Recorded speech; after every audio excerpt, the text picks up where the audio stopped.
It is apparent that randomness is inherent to many phenomena in genetics and biology, and it's often unsettling because it seems like if it's just stochastic and random, can there really be any purpose or meaning to life?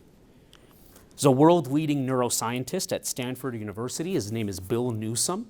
If you haven't come across some of what he's talked about, I encourage you to check it out. He also happens to be a serious and committed Christian. He was once asked, how can a process that depends on chance be an intentional, creative act of God to create human life in his or her image? And his response I thought was really winsome. He said, easily, scientists regularly harness random events in the service of purposeful ends. Think genetic programming, quantum computing. So if we can do it, I think God is certainly up to the challenge, is what Bill said. One of the most stunning truths in biology is that apparently random processes, they lead to ordered, predictable outcomes all the time. Okay. A compelling example of this, and it's another wonder, is the formation of each of our human bodies in our mother's womb. That is the process by which each of us develops from a single cell to a whole organism.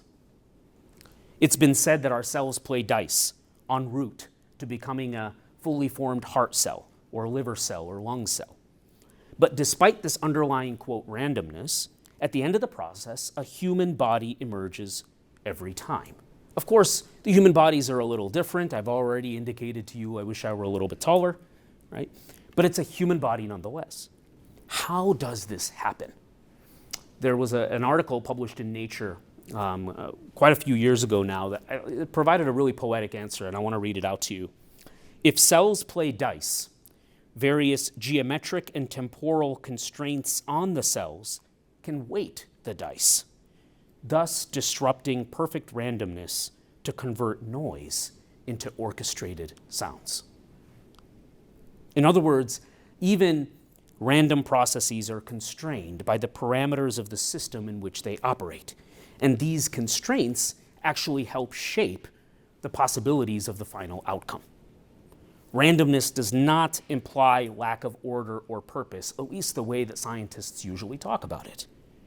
Instead, random processes operating under specified constraints, which I believe are authored by God, they can actually weave a very beautiful tapestry like the human population. Right? I'm grateful for that randomness and stochasticity because that's what leads to the diversity that we see in this room right now, which is something we ought to celebrate.